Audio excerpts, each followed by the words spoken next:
Imaginen, por un momento, vivir en un país donde la libertad es un sueño casi inalcanzable. Corea del Norte, conocido como el régimen más hermético del mundo, se erige como un laberinto de restricciones, donde escapar es una hazaña titánica. Desde la década de 1990, miles de norcoreanos han arriesgado sus vidas en una búsqueda desesperada por la libertad, enfrentándose a un sistema brutal que condena no solo a los desertores, sino también a sus familias. ¿Puede realmente alguien escapar de esta prisión? Las estadísticas son inquietantes. Entre 1998 y 2011, el número de desertores se triplicó, pero con la llegada de Kim Jong-un al poder, las cifras comenzaron a descender drásticamente. Las fronteras se han reforzado con tecnología avanzada y un despliegue militar sin precedentes, haciendo que cada intento de fuga sea un acto de valentía extrema. Desde historias impactantes como la de Oh Chon-son, quien desafió las balas de sus propios compatriotas, hasta las travesías marítimas de aquellos como Lee Chol-leon, cada relato revela no solo la desesperación, sino también la indomable voluntad humana de escapar de la opresión. En este viaje, exploraremos las rutas, los riesgos y la inquebrantable búsqueda de libertad que marcan la vida de los norcoreanos. Si has llegado hasta aquí, te animo a que le des me gusta y te suscribas al canal para seguir disfrutando de contenido fascinante como este. Tu apoyo es muy importante para nosotros. Escapar de Corea del Norte es, sin lugar a dudas, una de las hazañas más difíciles y arriesgadas que una persona puede intentar. Este país, conocido por ser el más hermético del mundo, presenta un sinfín de obstáculos para quienes buscan la libertad. Aquellos que son capturados en su intento de huida enfrentan castigos severos, que no solo les afectan a ellos, sino también a sus familias. Sin embargo, surge la pregunta, ¿es realmente posible escapar de Corea del Norte? ¿Cuáles son las diferentes rutas que pueden tomar los desertores? La mayoría de los norcoreanos que intentan escapar tienen como objetivo Corea del Sur, un país que reconoce automáticamente a los desertores como ciudadanos surcoreanos. Aunque las dos Coreas están separadas por una frontera extremadamente vigilada, el camino hacia el sur es uno de los más difíciles del planeta. Desde la década de 1990, después del colapso de la Unión Soviética, el régimen norcoreano ha enfrentado crisis económicas devastadoras. La caída de este aliado dejó al país sin un soporte financiero crítico, lo que resultó en una rápida disminución de la producción y la importación de alimentos. Esta situación se vio agravada por inundaciones que causaron una hambruna que duró 4 años y que acabó con la vida de aproximadamente 1 millón de personas. La desesperación llevó a un número creciente de norcoreanos a intentar huir del país. Entre 1998 y 2011, la cantidad de desertores se triplicó, pero a partir de 2012, las cifras comenzaron a disminuir. Esto se debió a la llegada de Kim Jong-un al poder tras la muerte de su padre, Kim Jong-il, en diciembre de 2011. Kim Jong-un implementó medidas drásticas para frenar la fuga de ciudadanos, incrementando la presencia militar en la frontera y utilizando tecnología avanzada, como cámaras de vigilancia y sensores de movimiento. También se mejoraron las fortificaciones físicas, incluyendo la construcción de vallas más altas y la instalación de minas terrestres. Además, los castigos para quienes intentan desertar se volvieron más severos, y los países vecinos, especialmente China y Rusia, fueron presionados para deportar a cualquier desertor que llegara a su territorio.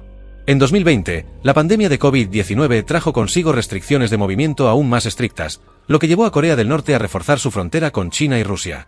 En 2023, comenzaron la construcción de muros dobles a lo largo de cientos de kilómetros, con miles de puestos de vigilancia, haciendo que el escape fuera aún más complicado.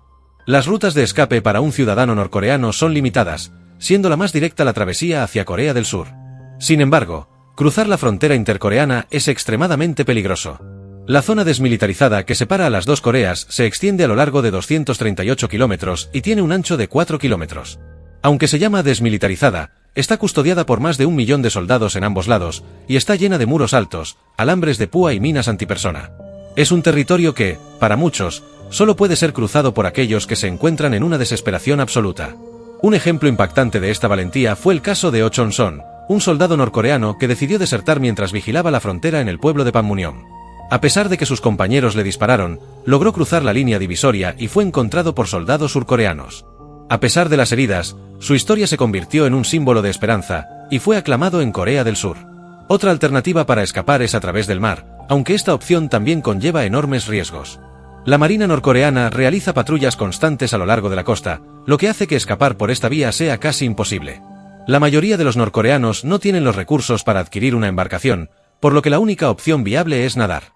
Este fue el caso de Lee Chol-leon, un espía norcoreano que decidió desertar debido a la falta de libertad y las difíciles condiciones de vida en su país. Después de conocer a un surcoreano y comprender que su percepción de Corea del Sur era errónea, Lee esperó casi una década antes de tomar la decisión de escapar. En una noche oscura, Lee y un amigo se lanzaron al Mar Amarillo, nadando una distancia de aproximadamente 6 kilómetros. Llevaron consigo un tubo, una bomba de aire, un neumático desinflado, comida y agua. Sin embargo, la bomba no funcionó, así que decidieron abandonar el neumático y utilizar sus mochilas para flotar. Después de varias horas de nadar, agotados y con pocas posibilidades de éxito, avistaron un barco que creyeron que podría ser una patrulla norcoreana. Rápidamente se refugiaron en una pequeña isla deshabitada, que resultó ser territorio surcoreano. Estas historias de valentía y desesperación ilustran la dura realidad que enfrentan los norcoreanos que buscan la libertad. Aunque las posibilidades de escapar son escasas y los riesgos son inmensos, la lucha por la libertad sigue siendo un impulso poderoso para muchos. La historia de cada desertor es un testimonio de la resistencia humana y la búsqueda inquebrantable de un futuro mejor. La noche de septiembre era fría y húmeda. Ellos, empapados y sin ropa, luchaban contra el intenso frío que les calaba los huesos. En su desesperación, buscaron refugio y encontraron un montón de basura en la pequeña isla donde se hallaban varados. Con ingenio y un poco de suerte, lograron cubrirse con los desechos, permitiéndoles conciliar el sueño, aunque la ansiedad y el miedo a lo desconocido los mantenían alerta. Al amanecer, la situación se tornó más complicada. Intentaron nadar de nuevo, pero el terror se apoderó de ellos, paralizándolos ante la inmensidad del océano. En vez de arriesgarse a perderse en el agua, decidieron construir una pequeña embarcación utilizando palets y espuma rígida que encontraron en la isla. Después de arduo trabajo, su improvisada embarcación estuvo lista. Con el corazón latiendo con fuerza, se lanzaron al mar, aferrándose a la esperanza de encontrar una salida. Tras horas de incertidumbre y esfuerzo, fueron avistados por un barco surcoreano que, gracias a su escáner térmico, pudo localizarlos y proceder a su rescate. Habían pasado un total de 8 horas en el agua, una experiencia que quedaría grabada en sus memorias para siempre. La travesía hacia Corea del Sur no es sencilla. Muchos desertores consideran la ruta a través de Japón como una alternativa viable. Históricamente, esta ha sido la mejor opción, ya que Japón, en sus políticas de asilo, permite la llegada de personas que huyen de Corea del Norte. Sin embargo, cruzar el mar de Japón requiere un barco, lo que complica enormemente la situación. A lo largo de los años, solo 3 grupos de desertores han logrado llegar a Japón en embarcaciones robadas, lo que muestra la dificultad de esta vía. Otra opción es atravesar la frontera con Rusia, que cuenta con apenas 17 kilómetros de extensión, la más corta de las 14 fronteras internacionales que tiene el país.